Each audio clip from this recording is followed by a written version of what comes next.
नमस्सर्वेभ्यः लघुसिद्धान्तकौमुद्याः अस्मिन् वर्गे सर्वेषां स्वागतम्। तेनाक्षरसमाम्नायमधिगम्य महेश्वरात् कृष्णं व्याकरणं प्रोक्तं तस्मै पाणिनये नमः। वाक्यकारं वररुचिं भाष्यकारं पतञ्जलिं पाणिनिं सूत्रकारं च प्रणतोऽस्तु मुनित्रयम्। नत्वा सरस्वतीं देवीं शुद्धां गुण्यां करोम्यहं पाणिनीयप्रवेशाय लघुसिद्धान्तकौमुदीम्।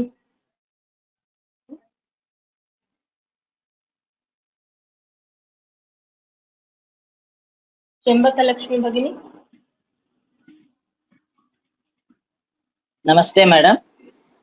नमस्ते।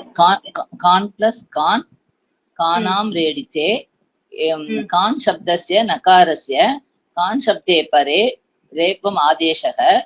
सो कार प्लस कान अत्र अनुनासिकः परस्य तु वा इति काम इर कान विपक्षे अनुनासिकात् परे परो अनुनासिकः इति काम इर कान। अनुनासिकः तु अत्रानुनासिकः पूर्वस्य तु वा अत्र अनुनासिकस्य पूर्वस्य तु वा अनुनासिकात् परो अनुनासिकः अत्रानुनासिकः पूर्वस्य तु वा अनुनासिकात् परो अनुनासिकः पक्षे। सो काम इर कान देन करवसानियो विसर्जनीयः 8325 accordingly काम विसर्गः खान अनुस्वार अनुनासिक पक्षे अनुस्वार पक्षे काम विसर्गः कान। संपुं कानां सो वक्तव्यः वार्तिकेन काम्स कान काम्स कान। सो इति द्वयं पदं प्राप्तम्।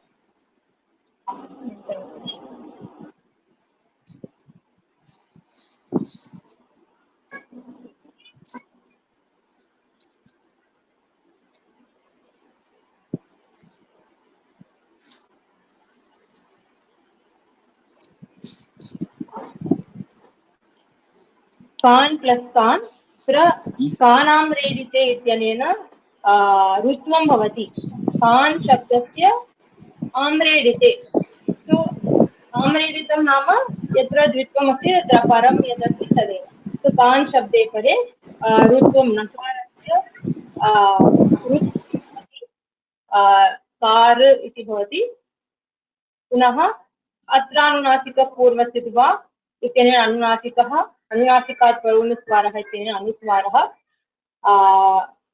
रेफे रेफादेशे कृते खरवसानिर्विसर्जनीयः इत्यनेन विसर्गः भवति। अनन्तरं सम्पुंकानां सो वक्तव्यः इत्यनेन सकारः भवति। कांस्कान् कांस्कान् कांस्कान् इति। अस्तु, धन्यवादः। गणेशन महोदय। नमस्ते भगिनी, श्रूयते वा? आम्। तत्र तान् प्लस् तान् इति दत्तं। तत्र द्वित्वमस्ति, तान् प्लस् तान् द्वित्वमस्ति। अतः कानां रेडिते इति सूत्रेण तत्र नत्वस्य रुत्वं भवति। कानां रेडिते इति कान् शब्दस्य एव भवति। तद् विशिष्य ओन्ली फार् दट् पर्टिक्युलर् शब्द, अन्यत्र उपयोक्तुं न शक्यते। नच्छव्य इति नच्छव्य प्रसान् इति सूत्रेण तत्र नकारस्य ऋत्वः भवति। ओके, अतः तान् प्लस् तान् इति भवति। अनन्तरम् अत्र अत्रानुनासिकः पूर्वस्य परयोः इति सूत्रेण पूर्वस्य तु वा पूर्वस्य तु वा इति सूत्रेण ऋत्वस्य पूर्वस्य अनुनासिकः भवति। विकल्पेन अनुनासिकात् परो अनुस्वारः इति सूत्रेण अनुस्वारः ऋत्वस्य पूर्वं भवति अतः तांस् तान् तांस् तांस् तान् इति अत्र भवति अनन्तरं किं भवति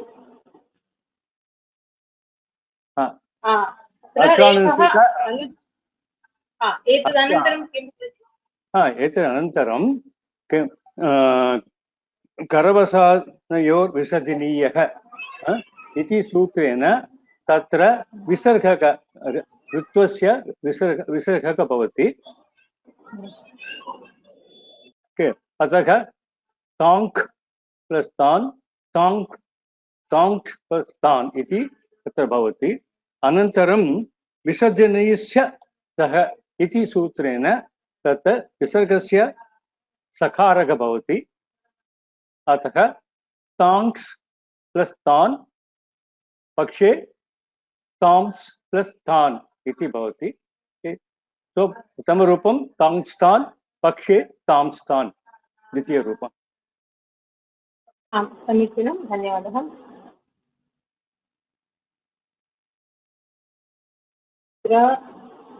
तान् प्लस् तान् इत्यत्र अत्र कानां रेडिते इति न भवति यतोहि कान् तत्र सूत्रे एव कान् इत्येव दत्तमस्ति निर्दिष्टमस्ति अतः कान् शब्दस्यैव तद् भवति अत्र तु नकारान्तम् अस्ति पदान्ते नकारः अस्ति नष्ट पुनः अम्परे छवि सो आकार फॉलोड तान् सकार इस् छौ अतः नश्चव्य प्रशान्त इत्यनेन ऋत्वं भवति तार् तान् अनुनासिकः अनुस्वारः भवति अनन्तरं करवसाने विसर्जनीयः इत्यनेन विसर्गः पुनः विसर्जनीयस्य सः सम्पुंकानां सो वक्तव्यः ध्वनि फॉर सम्पुम् and कान् so the previous example we did it was कान् शब्दः आसीत् अतः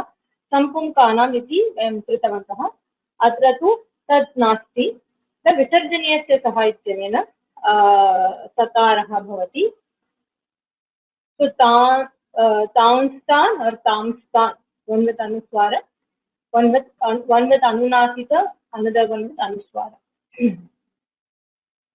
so atra it is followed with akara so agre anya kimapi na bhavati yadi shakarah or th asti chet shtutvam athava stutvam bhavitum arhati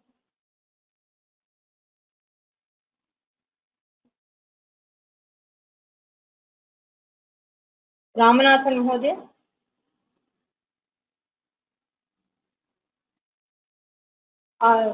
Ramanathan महोदय नमस्कारः निरुन् पुनाति निरुन् pay इति सूत्रेण निरुन् पदस्य नकारस्थाने पकारे परे ऋत्वं भवति निर्पुनादि निरुल्पुनादि निरुल्पुनादि तदनन्तरं अत्र अनुनासिक पूर्वस्य तु वा इति सूत्रेण रोः पूर्वम् अनुनासिकम् आदेशः भवति अथवा अनुनासिकात् परे अनुस्वारः इति सूत्रेण रोः पूर्वं विकल्पेन अनुस्वारः आदेशः भवति टु आप्शन्स् नृन् परे तदनन्तरं कर अवसानयोर् विसर्जनीय इति सूत्रेण रोः रेफकस्थाने विसर्गः आदेशः भवति निरुपुनादि निरुम्पुनादि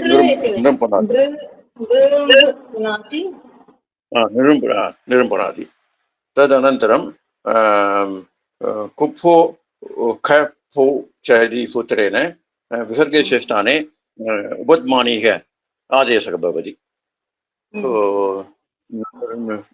निरुम्पुनादि निरुम्पुनादि इति द्वयोः आप्शन्स् भवति here why here विसर्जनीयस्य सूत्रं न भवति वा? Kupwa Pocha is Apavada to Visarjaniyasya Saha. Oh. Okay. Because it is specifically given. Kakare, Pakare, Pare, Visargasya Vishwamulya Upadhanyaha Bhavati. Oh. It is Apavada to Visarjaniyasya Saha. Okay. So 5 options are available answers. इदानीम् अनेन विकल्पेन उपध्मानीयः भवति। एतस्य अभावे किं भवति?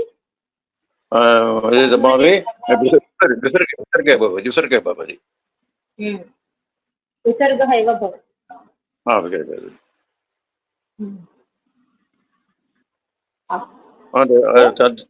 तद् द्वयोभावे निरुण्पुनादि एव भवति। अस्तु, समीचीनं, धन्यवादः महोदय। नृन् पुनाति इत्यस्ति।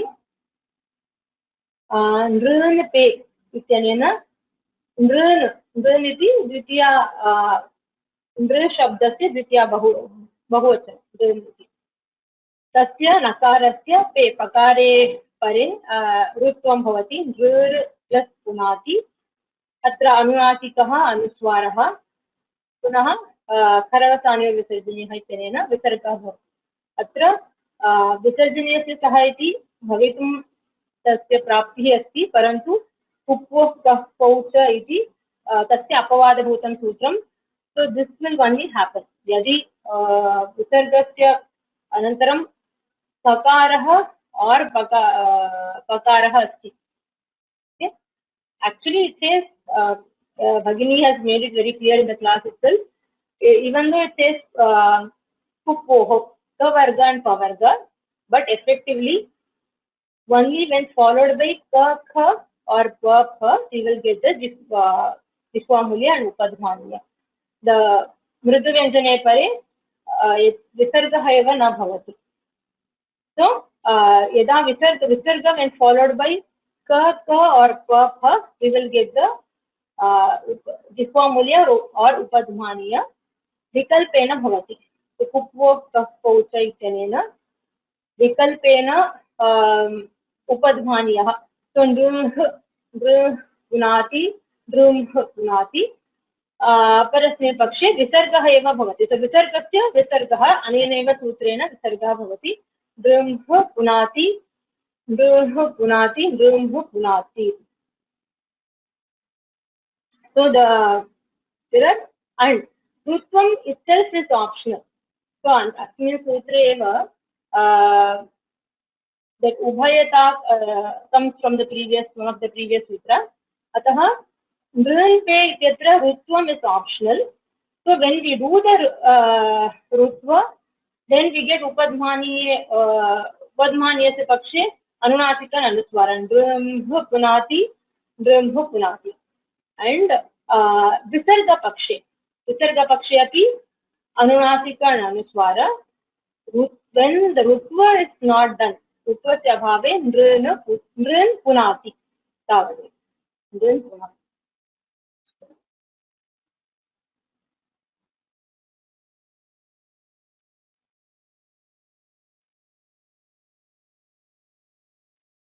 सुब्रमण्यम महोदय।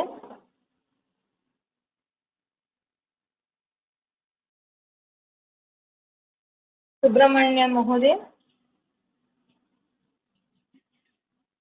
Unmute yourself.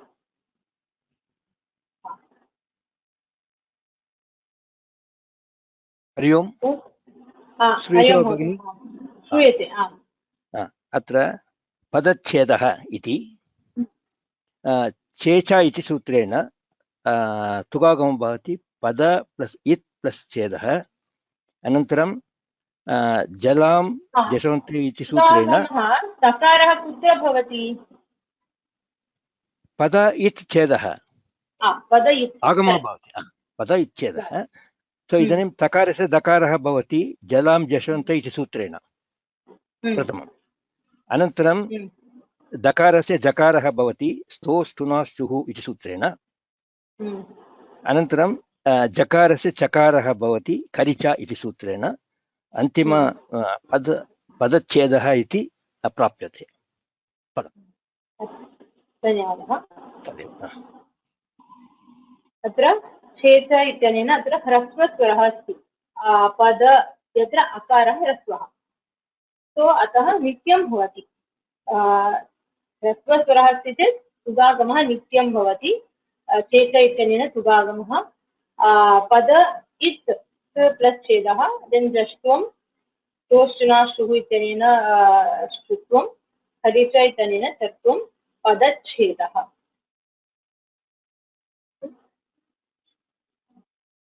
So we have to remember one thing, this Sugagama that comes after the, that is Pada ityasti kila, tasya anantaram bhavati. So tuk, Chesa is the sutra, Hraswasya iti Purvatana sutra agacchati. So Hraswasya tuk agamaha bhavati, tuk, the Takara is Kit, so ante bhavati, so Pada it plus Chedaha. Because that positioning of the agama is important.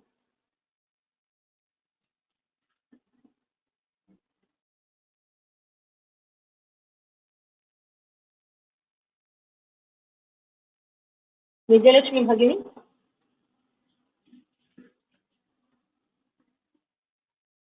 नमस्ते भगिनी। नमस्ते भगिनी। अहिच्छत्रम् अत्र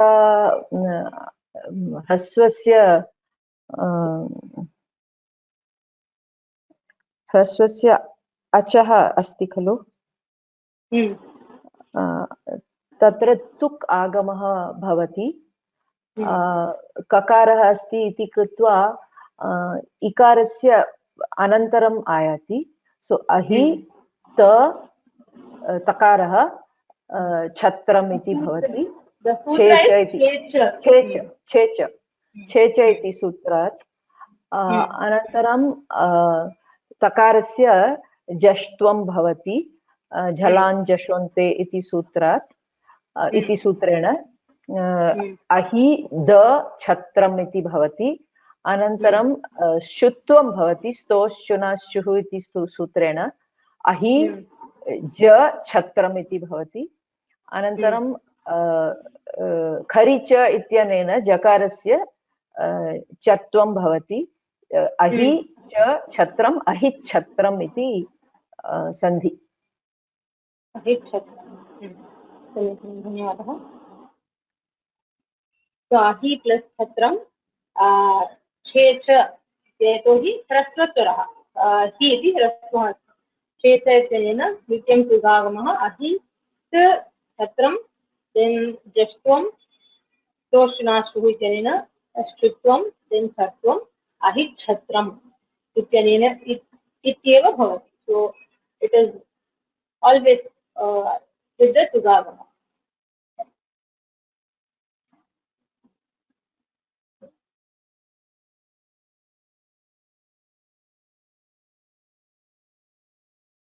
अखिला भगिनी, अखिला सुरेश। नमस्ते भगिनी। नमस्ते। मा योगः छेत्सीः इति पदान्ताद्वा इत्यनेन सूत्रेण तुगागमः विकल्पेन भवति। मा चेत्सि द्वयोः मध्ये तकारस्य आगमः, झलां जशोन्ते इत्यनेन तकारस्य दकारः भवति। तदनन्तरं स्तोश्चुनाश्चुः इत्यनेन दकारस्य स्थाने तत्र जकारः भवति। माञ् छेत्सीः।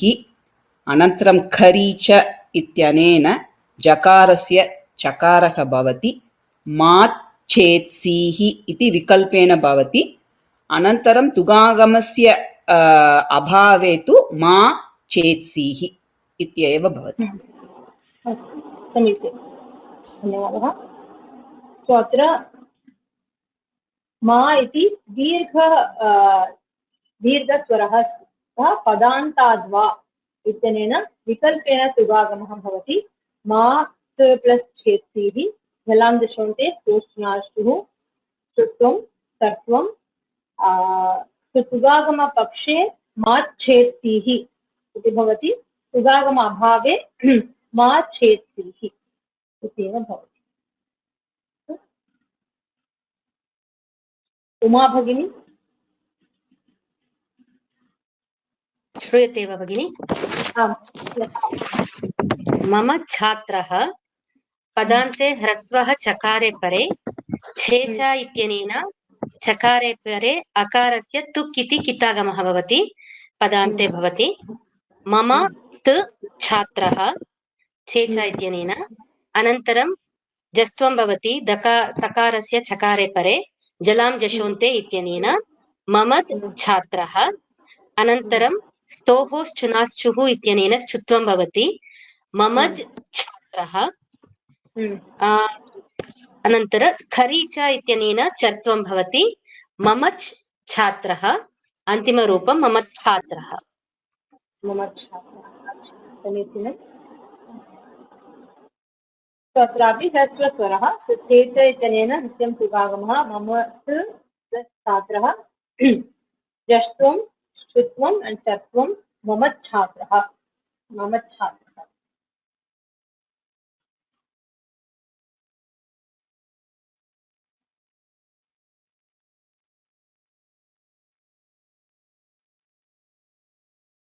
लक्ष्मीनारायण महोदय।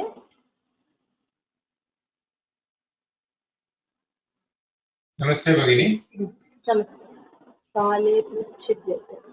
काले छिद्यते पदान्तात् वा इत्यनेन सूत्रेण पदान्तस्य दीर्घस्य एकारस्य छे परे तुगागमः विकल्पेन भवति। काले त् छिद्यते। अनन्तरं तदनन्तरं झलां जशोन्ते इत्यनेन सूत्रेण तकारस्य जश्वं, तदनन्तरं काले द छिद्यते। स्तोश्नाश्चु इति सूत्रेण दकारस्य श्चुत्वं, काले छिद्यते। खरीच इत्यनेन सूत्रेण जकारस्य चत्वं, काले छिद्यते।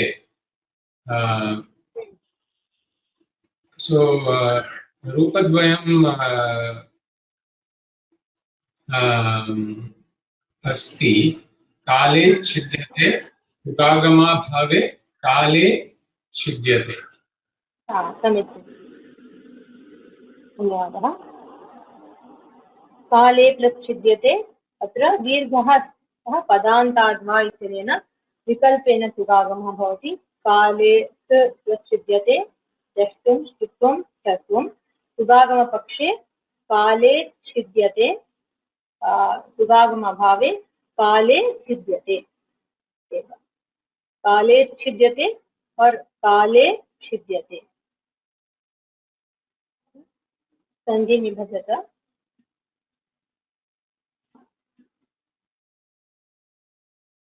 बालसुब्रह्मण्यन महोदय। नमस्कारं महोदय। नृन् पाठयति इति उपध्मानीयः अस्ति। अत्र नृन् योगः पाठयति इति पदद्वयम् अस्ति। नृन्पे इति सूत्रेण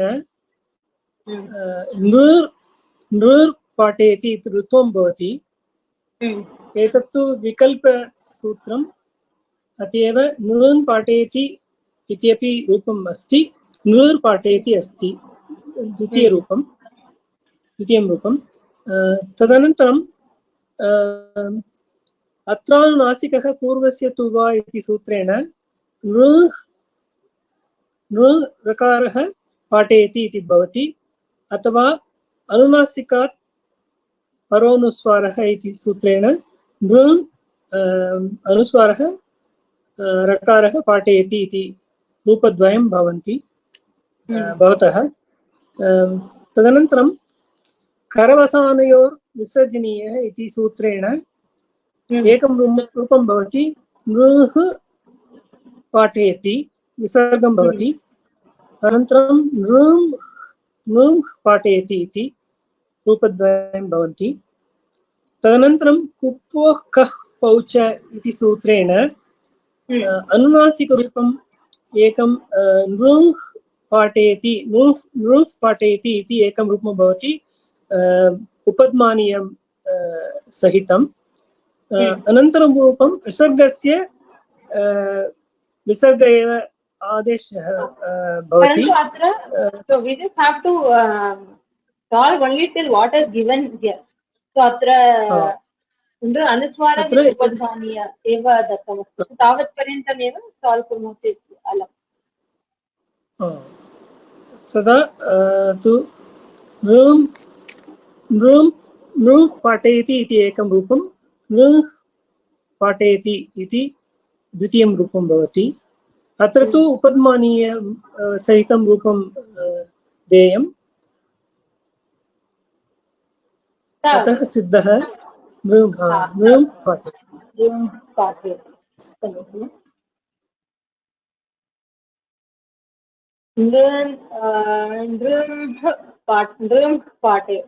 नृं पाठयति so the विभजनम् इस् नृन् प्लस् पाठयति नृन् से इत्यनेन कृत्वं भवति नकारस्य नृन् शब्दस्य नकारस्य नृ पाठयति अनुनासिक अनुस्वार and we in the given form it is only anuswara so we take the anuswara kharavasane visarjaniyah इत्यनेन विसर्गः भवति and कुप्वोः कः पौच इत्यनेन नृं पाठयति इति उपध्मानीयसहितं रूपं भवति so optionally visarga also bhavati परन्तु तदेव दत्तमस्ति अतः we can stop here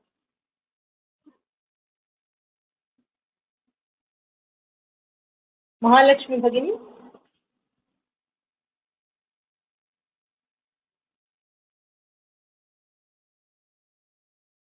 Mahalakshmi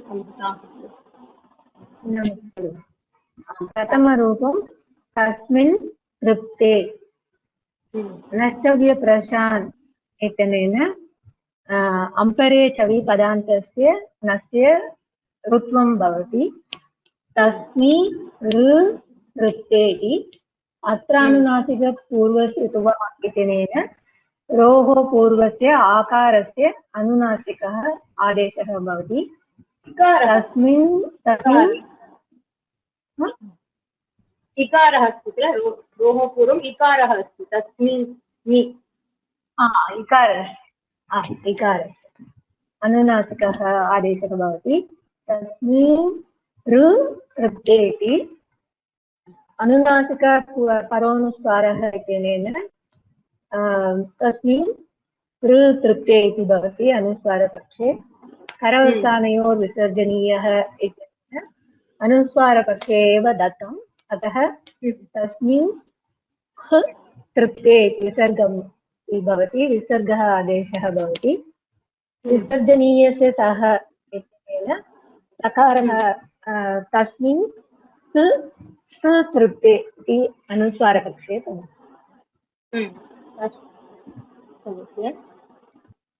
तस्मिन् प्लस् तृप्ते नश्चव्यप्रशान् इत्यनेन तस्मिर् ऋत्वं भवति प्लस् तृप्ते अनुनासिकः अनुस्वारः अनुस्वारः दत्तमस्ति अतः खरवसानयोर्विसर्जनीयः इत्यनेन अनुस्वारस्य विसर्गं नाम रेफस्य रोः विसर्गः भवति अनुस्वारपक्षे विसर्गः एण्ड् विसर्जनीयस्य सः इत्यनेन विसर्गस्य सकारादेशः भवति तस्मिन् तृप्ते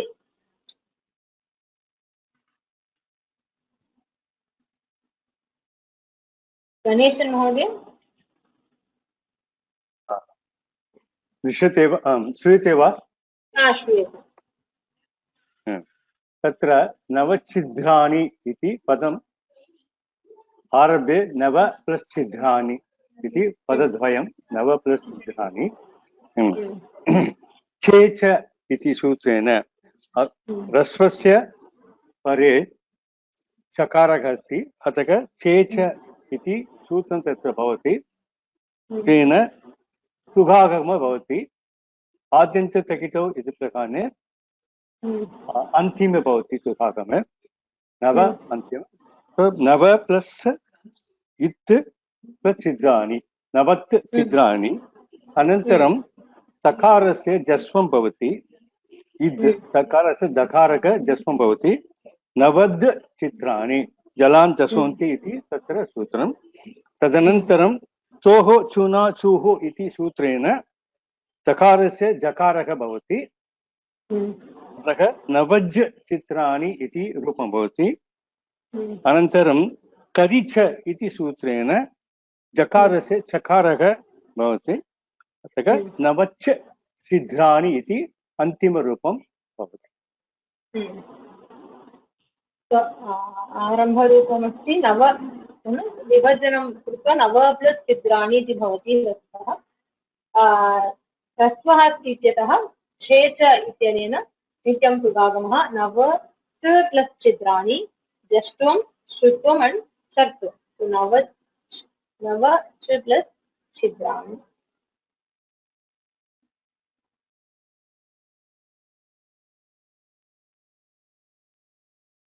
प्रज्ञा भगिनी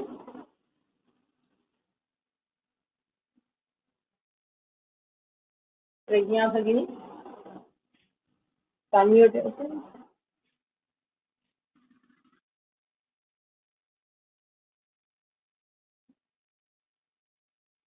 नमस्ते पदान्ते मकारे परे चकारः अस्ति अतः तुगागमः भवति मात् प्लस् चिदः पदान्ताद्वा इत्यनेन सूत्रेण चकारस्य स्थाने दकारः आदेशः भवति जलां जशोन्ते इत्यनेन सूत्रेण तदनन्तरं स्तोश्चुनाश्चुः इत्यनेन सूत्रेण धकारस्य स्थाने जकारः आदेशः भवति माज् प्लस् चिदः स्तोश्चु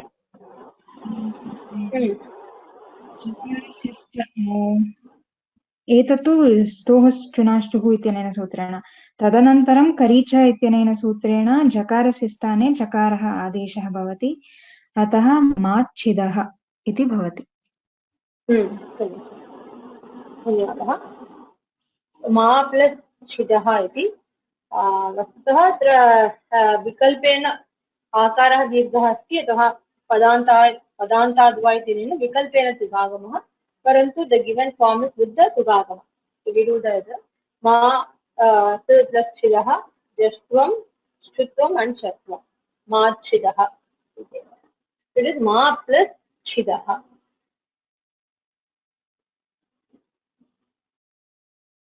आर रामनाथन महोदय नमस्कारः माच्छिदः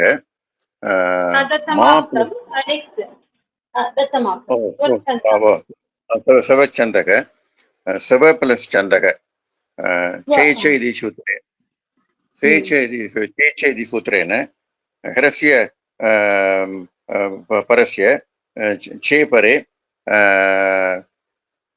चेपरे तुक् आगमः भवति सपदस्य अन्त आगमः भवति सत् छन्दः इति भवति तदनन्तरं तकारस्य स्थाने दकारः आदेशः भवति जलां जशोन्ति इति सूत्रेण सद् छन्दः तदनन्तरं स्तोश्चुनाशु इति सूत्रेण दकारस्य स्थाने जकारः आदेशः भवति सज् छन्दः तदनन्तरं करिच इति सूत्रेण जकारस्य स्थाने चकारः आदेशः भवति सच्छन्दः सच्छन्दः स्व प्लस् छन्दः ह्रस्व छेच इत्यनेन सुगागमः स्वत् छन्दः यष्ट्वं श्रुत्वम् अण्चत्वं स्वच्छन्दः अत्र तु नित्यं भवति ह्रस्वः इत्यनेन सुगागमः नित्यः भवति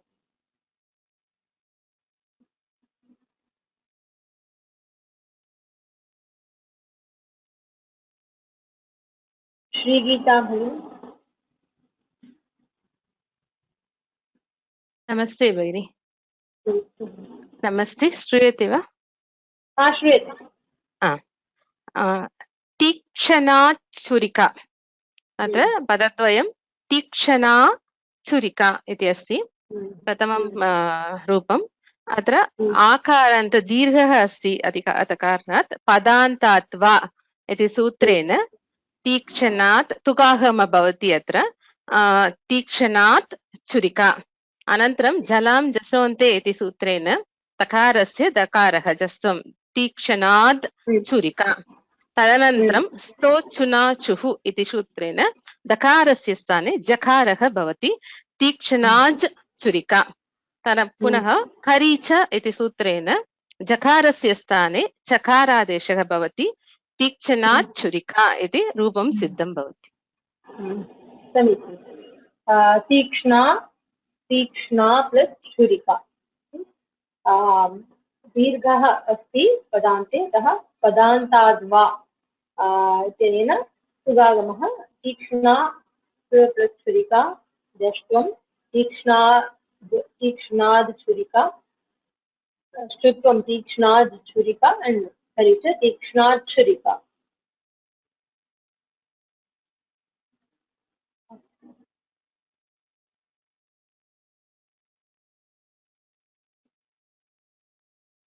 विजयलक्ष्मी भगिनी हाँ भगिनी पश्यन् चरति सन्धेः सन्धिकार्यस्य पूर्वं रूपं भवति पश्यन् चरति इति तत्र नश्चव्यप्रशान् इति सूत्रेण पदान्ते नकारस्य ऋत्वम् अनुबन्धानां लोपानन्तरं र इत्येव तिष्ठति अनन्तरं अनुनासिकात् परे नुस्वारः इत्यनेन इकारस्य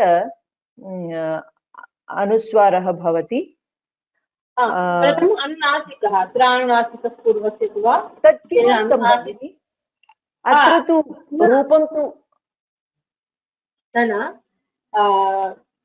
प्रथमं यदि ऋत्वम् आगच्छति ऋत्वस्य अनन्तरम् अनुनासिकः एव आदौ भवति अनुनासिकस्य अनुनासिकात् परः यदि अनुनासिकः न क्रियते और अनुनासिकस्य अपरस्मिन् पक्षे अनुस्वारः भवति इत्येव तो सूत्रक्रमेण आदौ अनुस्वारः एव अनुनासिकः एव आदौ प्राप्यते अनन्तरम् अनुस्वारः प्राप्यते अतः एव क्रमेण तत् क्रमेण एव कर्तव्यं वा ओ एवम् अस्तु तत्र अत्र सूत्रं किमिति विस्मृतवती अत्र अनुनासिकः पूर्वस्य तु वा इत्यनेन अकारस्य अनुस्वार अकारः भवति पश्य र चरति इति भवति अनन्तरम् अनुनासिकात् परे नुस्वारः इत्यनेन अकारस्य अनुस्वारः भवति पश्य र चरति इति अत्र दत्तं रूपं तु अनुस्वारः एव अस्ति इति in the second step after the ritva we have to do the anunasikam kritva anuswara kurmah anantaram now the given form is with the anuswara so from here onwards we can take we can follow it with the only with the anuswara so visargah gharavasani visarjana tatra we can take only the form with the anuswara okay astu astu atra खरवसानयोर् विसर्जनीयः इत्यनेन रकारस्य विसर्गः भवति रेफस्य विसर्गः अनन्तरं विसर्जनीयस्य सः इति सकारः आयाति पश्यन् स चरति इति अत्र स्तोश्चुनाश्चुः इत्यनेन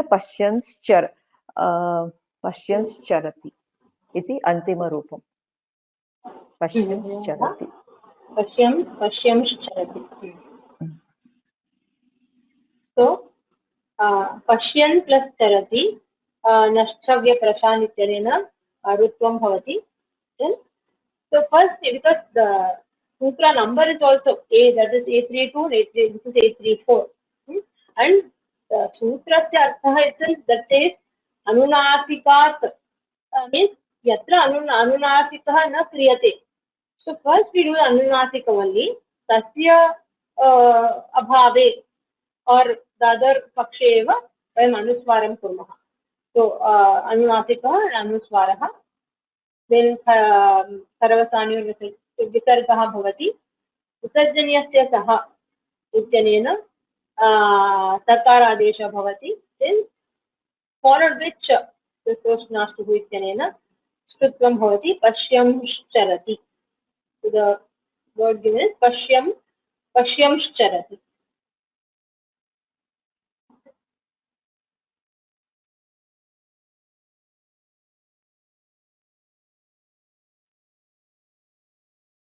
Chambakalakshmi Bhagini. Yes, madam. Namaste, Bhagini. Asi chinnaha is given. Asi plus chinnaha. Checha itanena. Vikarasya chakare pare tukagamaha nityam. Atah asi it chinnaha. Jalam chasha ante iti takarasya dakaraha bhavati. Asid chinnaha. Stos chunas chuhu iti dakarasya jakaraha bhavati. Asid chinnaha. खरीच इति असिच्छिन्नः अतः ततं रूपम् असिच्छिन्नः प्राप्तम्। धन्यवादः। असिच्छिन्नः असि plus छिन्नः छेच इत्यनेन तुगागम नित्यं तुगागमः असीत् छिन्नः जष्ट्वं श्रुत्वम् अण् शक्तम् असिच्छिन्नः। समाप्तम्। प्रश्नाः सन्ति चेत् पश्यामः।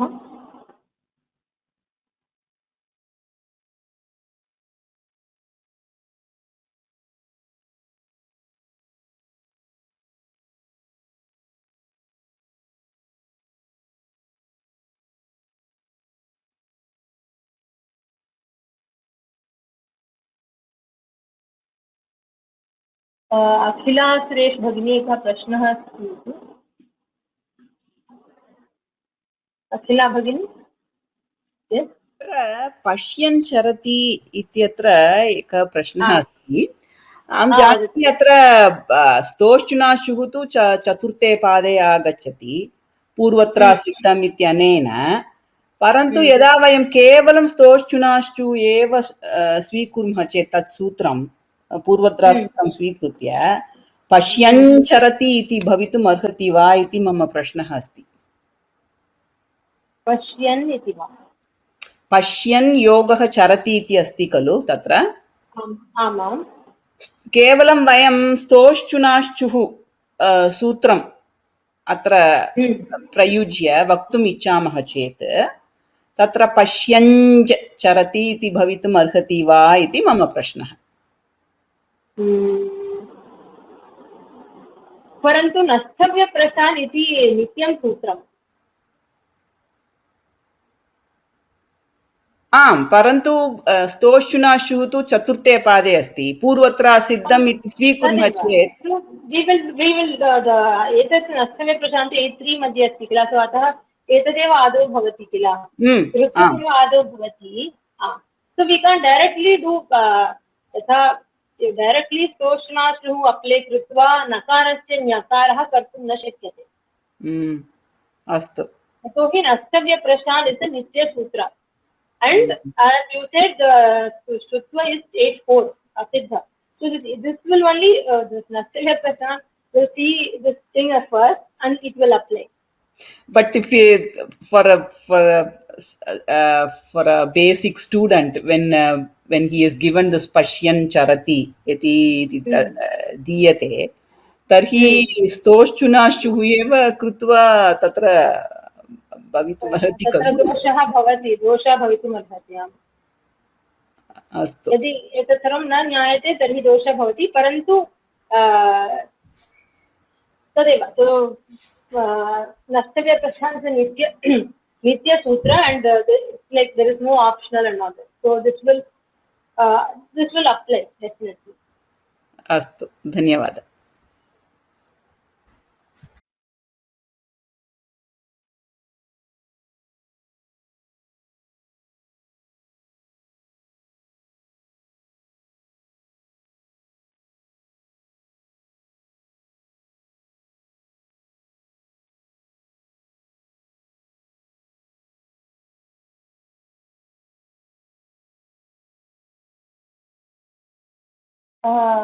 पदान्ताद्वा सूत्रे दीर्घात् पदान्तात् वृत्त्यनुगुणं कः अर्थः? Vishali Bhagini, I think you mentioned in Bhagini's the note, it was PPT, it was like that. Are you mentioning about that? Vishali Bhagini? Namaste. Namaste Bhagini. What is your exact question? In the Sutram, I don't understand what is Dirghat Padantat Vritti Anugunam means. It is the sutra says Padantat. Yeah, that part I understood. Yeah, and so what is Vritti Anugunam? That is what they are asking. Yeah. The sutra says Padantadva and Dirghat is the, I think, previous sutra. From there we take the Vritti, Dirghat and Padantat. So even though it is in Panchami, the actual Vivaksha is Dirghasya or Dirghasya Padantasya Sugagama Bhavati. So Shashtiyantam eva atra Vivakshitam asti. Padantas Dirghasya Padantasya Sugagama Bhavati Che Pareti. So Tadev Vrittyanugunam Punaha Prayoganugunam. So Vrittyanugunam Mayam Shashtiyantam iti Svikurmaha. So the Vrittyanugunam is Tadev. Vrittyanugunam Mayam Yadyapi Atra Panchami eva Dattam asti. Parantu Vrittyanugunam Mayam Shashtiyantam iti Svikurmaha. The Vivaksha is only the Shashti. Padantasya Dirghasya Padantasya Sugagama Bhavati Che Pareti. Okay, got it. Thank you, Bhagini.